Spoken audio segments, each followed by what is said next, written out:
The feds are moving in on one New York City, and Letitia James is not too happy about it. Take a look at how they're characterizing it here at the Daily Mail. Hostile takeover. Trump's new sweeping directive to ICE sends liberal cities quaking. I'm telling you, they are panicking everywhere. This is truly their worst nightmare. I mean, Letitia James has been out there saying, no, we can do this, we can do that. What has she been tweeting? She's effectively been serving as a form of impediment to ICE and to the feds who want to move in and be able to conduct their duties and the federal law. And they should be able to, right? Because constitutionally they should be able to. And this is what it's coming down to. This is where you get into that state versus federal situation. Now, interestingly, Caribbean Life, for some reason, they're like all over Letitia James. They're reporting on her all the time. I mean, they might actually report on Letitia James more than I report on Letitia James. And they love her, by the way. Unlike yours truly, they love her over at Caribbean Life. So AGs blast Trump for unauthorized use of California National Guard. She is now leading the way with all these AGs from all across the country suing the president because of his use of the National Guard. And yet he's saying, well, tough luck, because you know what? Not only did I use it in LA, I'm going to use it a little bit more. I'm going to use it in New York City. I'm going to use it in Chicago. I'm going to go use my ICE agents and make sure that I carry out the single largest mass deportation program in history. So yeah, that's not sitting well with, say, Kathy Hochul in New York or one Letitia James. Don't forget, Pam Bondi, back in February, one of the first things she did was announce that she was going in and she was actually, basically charging them with this kind of impediment along with the head of the DMV, because you can't have a sanctuary city like this. You just actually can't do this stuff. By the way, I want to remind you guys, we are live and I'm looking at all your comments in real time. So keep them coming.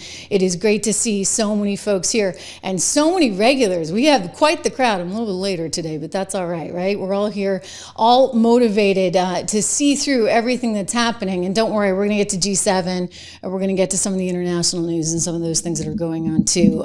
Also, as you well know, we learned that they have caught that guy in Minnesota. So that is some good news. Anyway, Donald Trump coming out late last night saying our nation's ICE officers have shown incredible strength, determination, and courage as they facilitate a very important mission, the largest mass deportation operation of illegal aliens in history. Every day, the brave men and women of ICE are subjected to violence, harassment, etc. He's going on about all the threats that they have been subjected to.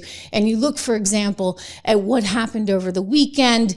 And look, you can characterize that however you want. I think that in different places, it meant different things. And we saw some uproars in LA that I don't know how you characterize any way other than being pretty bad. And to the point where, the mayor, Karen Bass, even though she didn't want to admit that she had to do anything out there in Los Angeles, she actually had to put in place a curfew.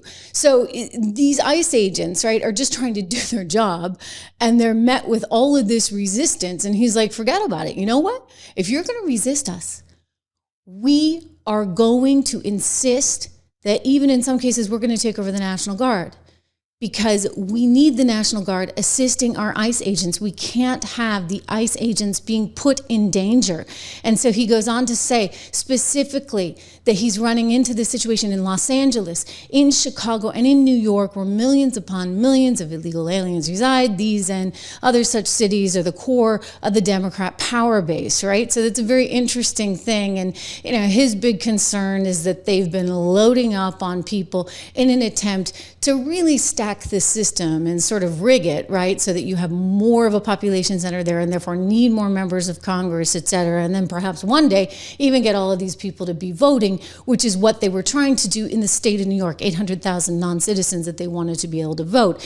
And so he's saying, hang on, you know what? We're going to get this all figured out. You know what's fascinating about this is, as much as the left wants to say this is terrible, this is awful, this is big bad Trump, they were talking about the same thing not too long ago. I mean, 2 years before you saw Donald Trump coming down the escalator, we heard the same kind of rhetoric out of Barack Obama's mouth. We're going to get to that. But I mention it only because we get a severe case right now of TDS. And when he goes in with his National Guard. And when he goes in when he goes in with ICE and may need the help of the National Guard, when he goes in with ICE, he's being met with this constant resistance, as opposed to saying, okay, well, we'll work with you because you know what? There is such thing as federal law, and the feds have full jurisdiction when it comes to things like naturalization, when it comes to who is here in this country.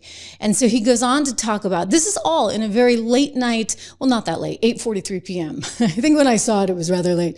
8:43 p.m. just last night, putting out on Truth Social that he wants our brave ICE officers to know that real Americans are indeed cheering them on and very much behind them.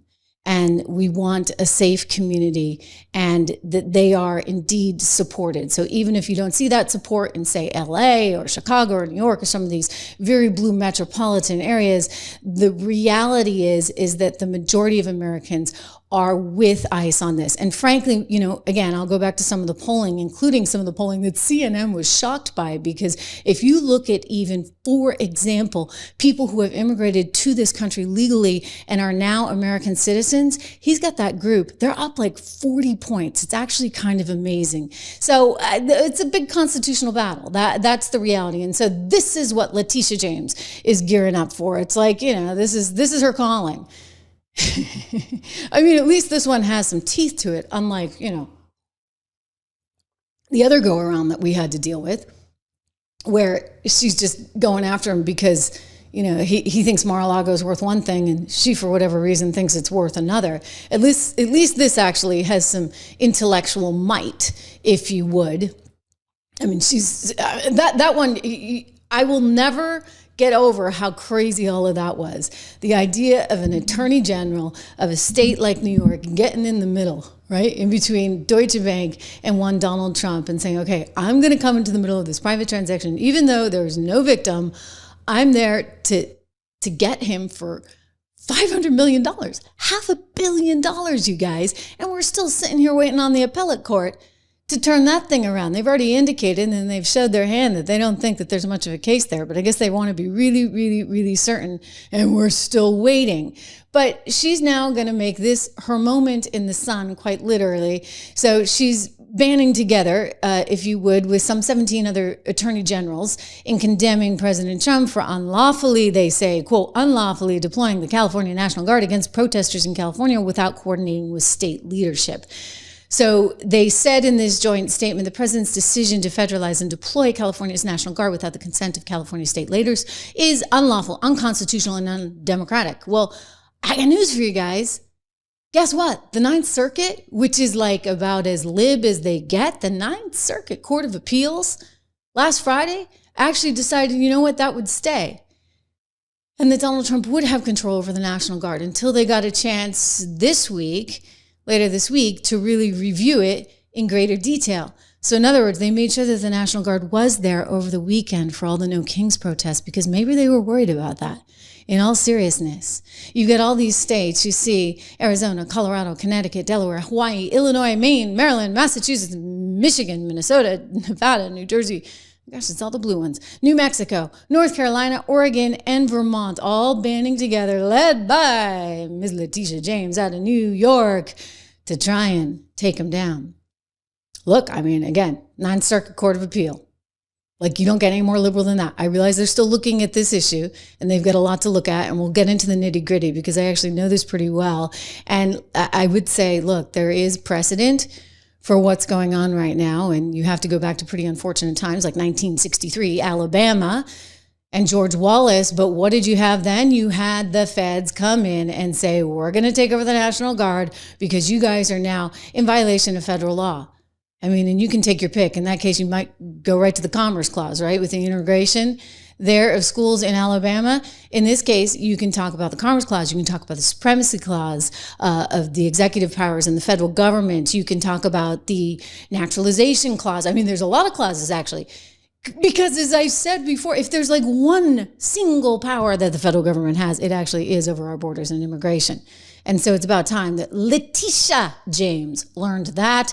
Democrats totally livid. They're furious. You know what? This is just, Donald Trump taking on too much power. But I got to ask you, when you got a senator like this guy, Padilla, who, I'm in the news business and I had never seen him before, just saying. And he goes into a press conference at FBI headquarters, and he's like theoretically rushing the stage. I don't know what he's doing there. He's yelling.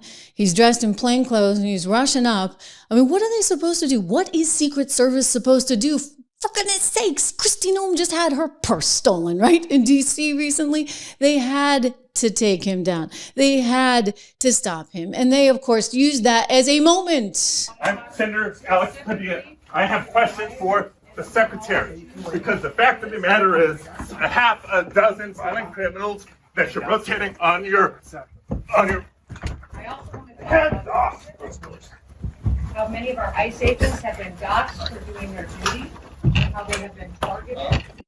Wow. You guys saw that, right? In the very beginning, he sort of identifies himself, right? We see him kind of say, I'm Alex Padilla, I'm Senator Alex Padilla. How do you know he's not a state senator? You don't know what's going on. I'm Senator Alex Padilla. I have questions for the secretary, because the fact of the matter is a half a dozen violent criminals that you're rotating on your hands off. Hands off. Okay, so they take him back there. And this is where they're upset, right? Because they're saying, oh, well, this is violent because they wrestled him to the ground and they handcuffed him. And now you got the likes of, Spartacus, Mr. Cory Booker out there in New Jersey going nutso on it all, and plenty of other people going a little bit nutso on it. But under the circumstances, you guys, in dealing with what we're dealing with, unfortunately, right? Like, that's just what we're dealing with right now. And I hate it and it saddens me. And you look at what happened in Minnesota. I'm sorry, but everybody is on high alert, and they should be on high alert. So you don't go barging into something like that and expect that there's going to be no ramifications. No, that's not how it works. Kristi Noem reacting to the situation. I would say as we were conducting a press conference to update everyone on the enforcement actions that are ongoing to bring peace to the city of Los Angeles, and this man burst into the room, started lunging towards the podium, interrupting me and elevating his voice, and was stopped, did not identify himself, and was removed from the room. So as soon as he identified himself, appropriate actions were taken. But I would say that, I had a conversation with the senator after this. We sat down for 10 to 15 minutes and talked about the fact that nobody knew who he was. He didn't say who he was, that until he was had been lunging forward and people were trying to detain him for quite a period of time. And that this, we're leaders, we're public servants. And if he had requested a meeting, I would have loved to have sat down and had a conversation with him. That coming into a press conference like this is political theater. It's wrong, and it does a disservice to this country and the people who live here. So we sat down, had a conversation. We probably disagree on 90% of the topics, but we agreed to exchange phone numbers. We'll continue to talk and share information, and I think that's the way it should be in this country. I wish he would have acted. Let's be civil. Like, why couldn't he have gotten an appointment? Even CNN, guys, even CNN knew that this was the wrong approach, right?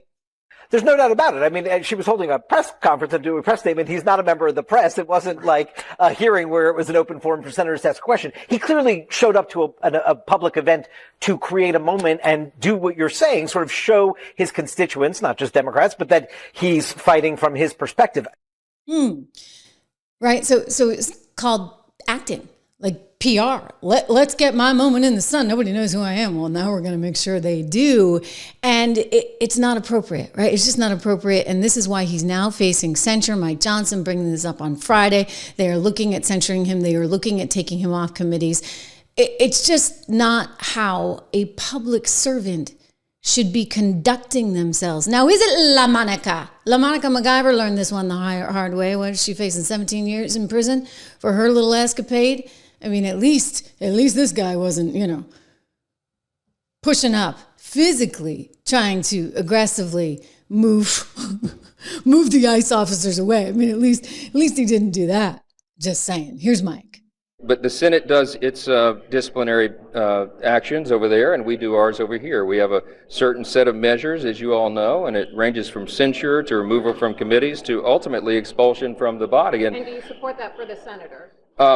It's not my decision to make. I'm not in that chamber. But I do think that it merits immediate attention by their colleagues over there, and that I think that that behavior at a minimum is, it rises to the level of a censure. I think there needs to be a message sent by the body as a whole that that is not what we are going to do. That's not how we're going to act. We're not going to have branches fighting physically and having senators charging cabinet secretaries. We got to.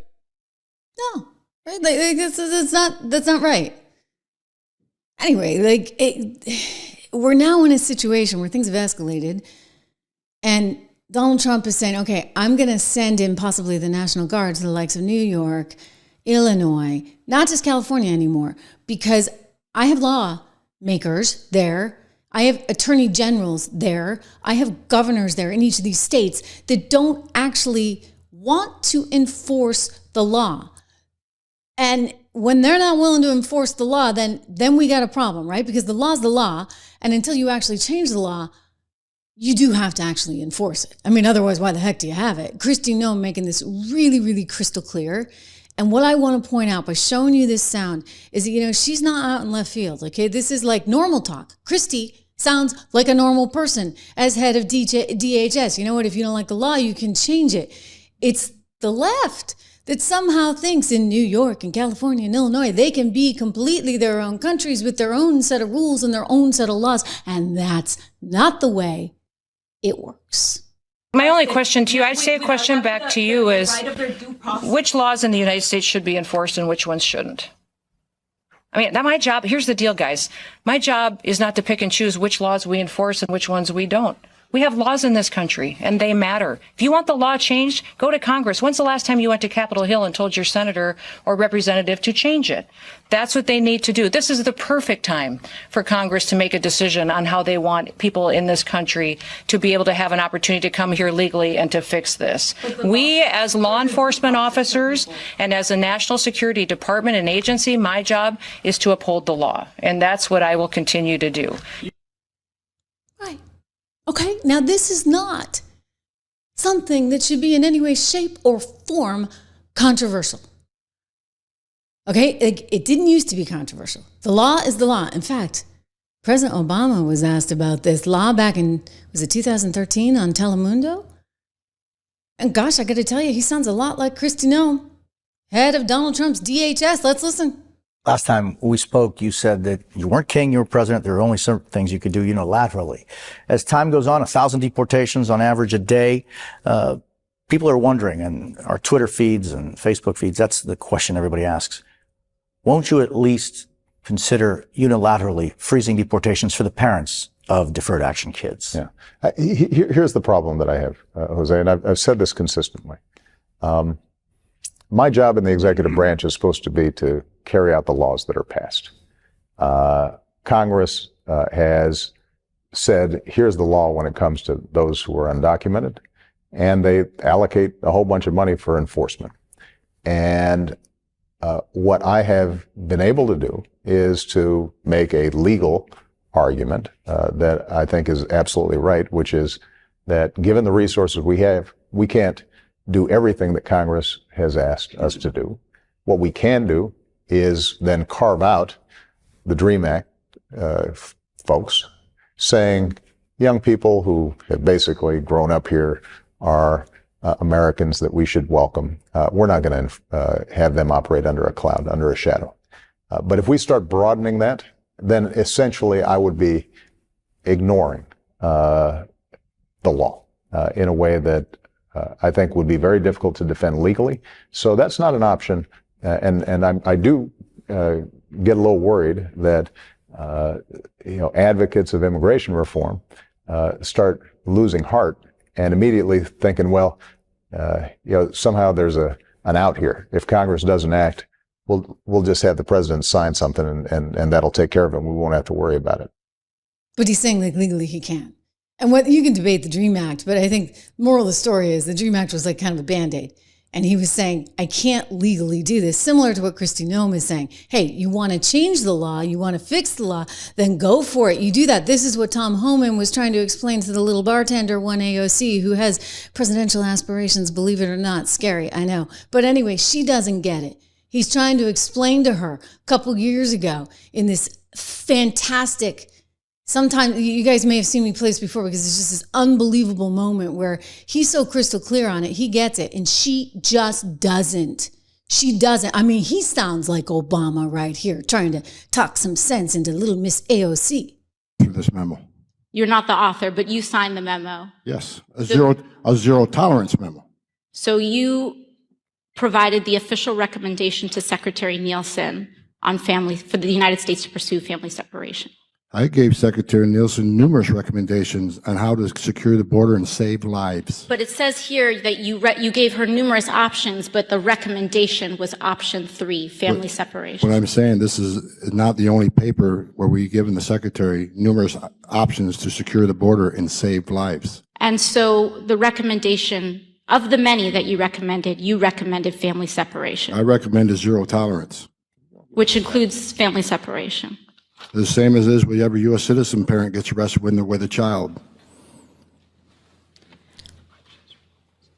Zero tolerance was interpreted as the policy that separated children from their If I get arrested for DUI and I have a young child in the car, I'm going to be separated. When I was a police officer in New York and I arrested a father for domestic violence, I separated that father Mr. from his Holman, family. with all due respect, legal asylees are not charged with any crime. When you're into the country illegally, it's violation 8 United States Code 1325. Seeking asylum is legal. If you want to seek asylum and go through the port of entry, do it the legal way. The Attorney General of the United States has made that clear. Okay. You see, again, you want to change the law, go change the law. In the meantime, you actually need to enforce the laws that you do have on the books. And if states are going to get in the way of the federal government enforcing the law, then at what point does the federal government have to say, okay, you know what, we're taking over, we're in charge? And that's the point at which we have reached in states like New York and California with Donald Trump. Now, again, the Ninth Circuit Court of Appeals is going to be looking at this again this week. They put the order in on Friday that indeed the National Guard could be federalized. And the question becomes, is that going to stand? Like, where does the law come out on that? I'm going to get into the nitty gritty, but first I just want to again remind you, because this is sort of bizarre. I mean, I'm like, guys, whatever happened to the world where suddenly now, like, you're a bad person if you think that the law should be enforced? I mean, remember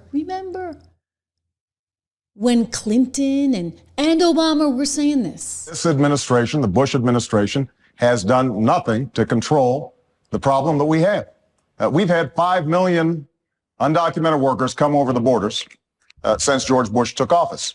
It has become an extraordinary problem. And the reason the American people are concerned is because they are seeing their own economic position slip away. And oftentimes, employers are exploiting these undocumented workers. They're not paying the minimum wage. They're not observing worker safety laws. As president, I will make sure that we finally have the kind of border security that we need. That's step number 1. Step number 2 is to take on employers. Right now, an employer has more of a chance of getting hit by lightning. Yeah, he said he was going to take that on. I guess that didn't really work out for him. But again, everybody kind of felt very strongly one way. Like, it didn't used to be controversial to say, you know what, we have borders and we need to enforce the borders. Open borders. Borders. That's a Koch brothers proposal. The idea, of course, I mean, that's a right-wing proposal which says essentially there is no United States. But it would make a lot of global poor richer, wouldn't it? And it'd make everybody in America poor. Then you're doing away with the concept of a nation state. And I don't think there's any country in the world which believes in that. If you believe in a nation well, state. you know, hey, a decade later, suddenly we do. What the heck happened? Donald Trump happened. I get it, right? Like, so anything that Donald Trump stands for, they do not stand for. Weird. And then there's the gerrymandering, redistricting thing that I think has become quite real. And, you know, before you dismiss it as some kind of conspiracy theory, don't forget, if it wasn't for the appellate court in New York striking this down, you'd have 800,000 non-citizens voting in the next election there in state elections in New York. And this has come up out in Berkeley, California, where you have now people that are non-citizens that are voting for school board members. It's getting to the point where now we understand a method to the madness. Maybe back then they didn't see it. Now, today they do.